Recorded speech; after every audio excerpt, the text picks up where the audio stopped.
Sa eksena, nag-uusap sina Chumo at ang isang Daozinan cultivator tungkol sa 3 daozin na nawala.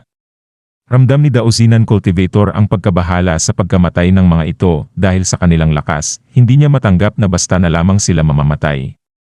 Napag-usapan din nila na kailangan nila ng tulong para hanapin ang mga monster na nagtatago sa lungsod. Nagbahagi din si Chumo na siya ay nag-aalala para kay Yutong, Jingshan, at Yekianyan, pero hindi niya sila matagpuan. Pareho silang nag-aalala dahil blokado ang kanilang perception at nadama nila na bumaba ang kanilang lakas habang nasa lungsod. Pinayuhan ni Chumo ang Daozinan cultivator na magtago na lang dahil sa panganib sa paligid. Subalit, itinanggi ito ng Daozinan cultivator at sinabing may natitira pa siyang kaunting lakas upang tumulong na may nakakatuwang muka. Dahil dito, pumayag si Chumo at sinabi na mayroong lugar na kailangan niya ang tulong ng Daozinan cultivator. Samantala biglang dumating ang lalaking tinatawag na Coffin Guy, na lasing, at hinahanap si Shixin. Nagalit siya dahil wala si Shixin sa tindahan kahit na siya lang ang umalis para dumalo sa isang handaan. Iniwan niya ito sa pangangalaga ng tindahan at nagtataka siya kung saan ito nagpunta. Nakita ng Coffin Guy ang bangkay na nakasabit sa tali mula sa liig. Galit na inakusahan niya ang isang tao na tinatawag niyang kripol ng pagpatay. Ayon sa kanya, wala namang alam ang biktima at nagsisilbi lang sa tindahan niya. Tapos may biglang dumating. Lumitaw si Chumo at tinanong ang Coffin Guy kung sino ang kripol at ano ang lihim na transaksyon o negosyo na meron siya. Iniimbita niya ang lalaki na magkwento ng katotohanan para malaman ang buong detalye ng nangyari. Natakot ang lalaki nang makita si Chumo, isang opisyal. Humingi siya ng paumanhin at sinabing wala siyang alam, nalasing lang siya at naguguluhan sa biglaang pagkamatay ng empleyado sa tindahan niya. Ngunit iba ang layunin ni Chumo. Tinanong niya ang lalaki tungkol sa pamilya Liu, partikular kay Liu Nian at sa asawa nito.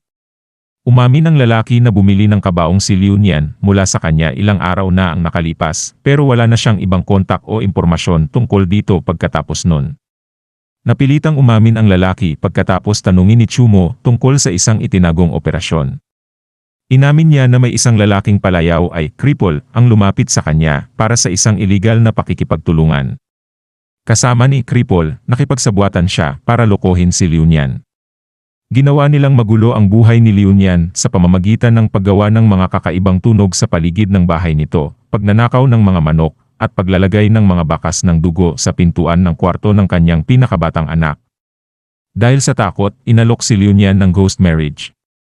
Anya, si kripol ang nagbigay ng babae para sa seremonya, at si Liu Nian mismo ang naglibing sa kanya. Inamin niyang nag-trade lang sila, pero hindi siya ang pumatay. Pinilit ni Chumo ang lalaki na magsalita tungkol sa coffin monster na kumain sa pinakabatang anak ni Liu Nian, ngunit itinanggi ng lalaki na may alam siya tungkol dito. Samantalang sa kulungan, pinag-uusapan ng mag-asawang Liu Nian at kanyang asawa ang sitwasyon. Inirereklamo ng asawa na kasama nila sa selda ang kabiyak ng kanilang anak na si Wu.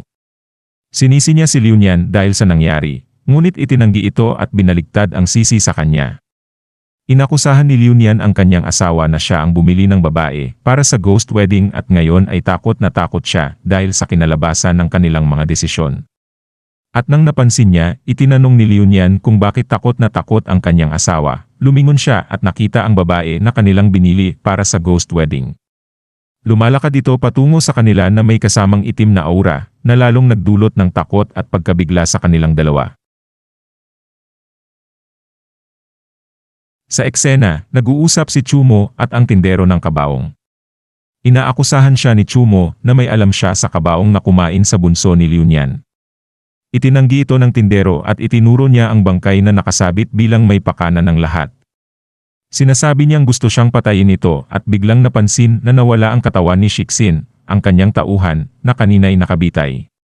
Biglang lumitaw si Daozinan cultivator, na kilala rin bilang si Shixin, sa likuran ng tindero. Lumitaw sa likod ng tindero ang cultivator. Gulat at takot ang tindero pero sinabi ng cultivator na alam niyang hindi siya pinatay ng tindero. Biglang nagbago ang ugali ng tindero, parang nawalan siya ng bait o naposes, at nag-pass out. Nagtaka si Chumo kung bakit bumaba ang cultivator sa kanyang pagkakabitay at hindi na lang nanatili roon. Sumagot ang cultivator na masakit na ang kanyang leg. At sinasabi nito na sa pagkakabitay, at hindi lang takot ang dahilan kung bakit nag-pass out ang tindero. Sa di kalayuan biglang bumukas ang isang kabaong at may lumabas na tao mula rito. Ang tao na ito ay may kakaibang lengguwahe at walang mukha. Sinubukan ng dausinan cultivator na pigilan ito mula sa paglapit sa tindero ng kabaong na na-pass out. Ngunit sa kabila ng kanyang atake, tila hindi ito nasaktan at tuloy pa rin sa paglapit. Napansin ng cultivator na tila gusto ng nilalang mula sa kabaong na kuhanin ang kaluluwa ng tindero na nag-pass out. At tila lumitaw ang tunay na coffin guy, ang may-ari ng tindahan ng mga kabaong, na galing sa loob ng isang kabaong. Inimbitahan niya sina Chumo at Shiksin na maging saksi sa kanyang seremonya ng pagiging immortal o walang kamatayan. Ipinaliwanag niya na 1 buwan na ang nakakaraan, namatay siya sa bundok.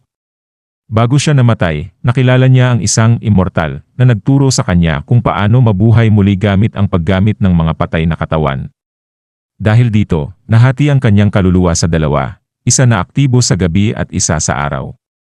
Ngunit kailangan niyang kainin ang kanyang pisikal na katawan para matapos ang kanyang pagiging immortal at maibalik ang kanyang dating itsura. Hindi siya masaya sa kanyang kasalukuyang itsura at nais niyang maging kasing ganda ng isang fairy o diwata. At tinanong ni Chumo ang dausinan cultivator na ganito pala ang hangarin ng mga karamihan ng mga cultivators. At itinanggi ng dausinan cultivator ang ideya na ang maging immortal na tulad ng coffin guy. Tumugon si coffin guy na siya ay isang tunay na immortal at nagwala na nagdulot ng pagkakatapon ni Nan Henshu palabas ng eksena. Tinanong siya ni Chumo tungkol sa kanyang motibo sa pagbebenta ng kabaong sa pamilya Liu at kung sino ang nagturo sa kanya ng maling paraan ng pagiging immortal.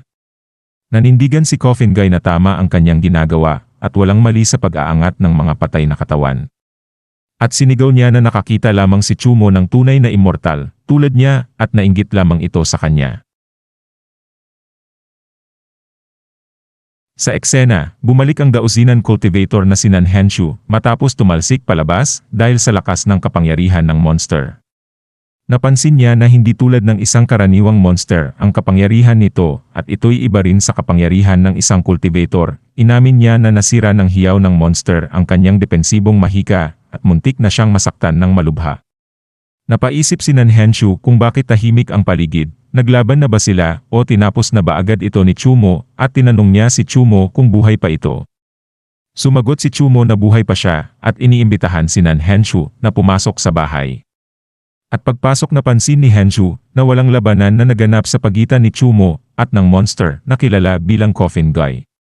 Sobrang na-shock si Henshu sa nakita niya pagpasok sa bahay.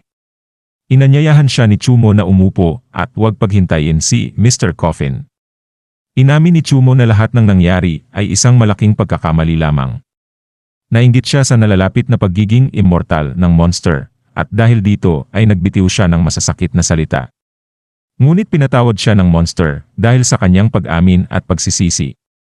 Sinabi naman ng monster na may potensyal si Chumo na maging isang immortal dahil nakitaan siya ng roots of wisdom o ugat ng karunungan. At humingi ng paumanhin si Henshu sa monster sa kanyang mga naunang komento. Tinanggap ito ng monster at sinabing kapwa sila may hangaring maging immortal, kaya't magkakasama sila sa layuning iyon. Si Chumo naman ay nagpasalamat sa monster dahil napukaw siya nito at napansin niya ang kanyang pagkakamali sa kanyang landasin patungo sa pagiging immortal. Nagtanong si Chumo kung maaari siyang irekomenda para makilala ang immortal na nagturo sa monster ng mahika. Sagot ng monster, mahirap itong gawin at malamang ay magkikita lamang sila ng kanyang master kapag siya'y naging isang ganap na immortal. Pero di dapat mag-alala si Chumo dahil handa siyang ituro kay Chumo ang kanyang natutunang pamamahala ng mga bangkay. Nagtanong si Henshu sa monster kung talaga bang madali lang ituro ang pamamaraan ng pagiging immortal. Anya, sa kanyang kaalaman, mahigpit ang pagpili ng mga sektang nagtuturo ng pagka-immortal at kailangan ng malalaking kontribusyon bago matutunan ang totoong metodo. Tumugon ang monster na walang kabuluhan ang worldly values sa pagtukoy sa tunay na kahalagahan ng pagiging immortal. Sa kanyang pananaw, maraming cultivators ang walang pakialam sa buhay at kamatayan ng karaniwang tao at nag-aasam lamang ng mas mataas na kapangyarihan. Dahil dito, nais niyang ipasa ang kanyang natutunan sa iba para matulungan ang mga tao na umiwas sa paghihirap at opresyon. Gusto niyang ipagkatiwala kay Henshu ang kanyang metodo ng pagiging immortal para ituro ito sa iba at gumaan ang kanilang buhay. Samantala kinilala ni Chumo ang mataas na moralidad ng monster, at tinanong kung maaari siyang pagkatiwalaan bilang isang opisyal ng pamahalaan. Sinabi ng monster na kilala si Chumo sa Floating Cloud City bilang isang mabuting opisyal na hindi nagkakasabwatan sa kanyang mga kasamahan. Dahil dito, naniniwala siya na maaari niyang ipagkatiwala kay Chumo ang kanyang metodo ng pagiging immortal. Samantalang, tinanong ni Henshu ang halimaw tungkol sa dalawang namatay na anak ng pamilya Liu at sa babaeng ipinakasal sa multo. Ang tanong na ito ay tila isang hamon sa adhikain ng monster na tulungan ang mundo at iligtas ang mga tao. Nagalit bigla ang monster nang banggitin ang pamilya Liu. Sinasabi niyang karapat-dapat silang mamatay dahil sa kanilang kasamaan, pakikisabuatan sa gobyerno at negosyante. Ayon sa kanya, ginagawa niya ito bilang pagganap ng katarungan para sa langit. Tungkol naman sa bride sa ghost marriage, sinabi niya ito ay mahalaga sa kanyang metodong pag-aalaga ng mga bangkay para maging isang tunay na immortal. Plano niya itong gawing kanyang kasama. Kapag naisagawa ang huling hakbang sa ritual, magiging tunay na immortal sila pareho. Samantalang balik ang eksena sa kulungan, nagrereklamo ang asawa ni Liwan dahil sa ingay na ginagawa ng bride sa mga rehas.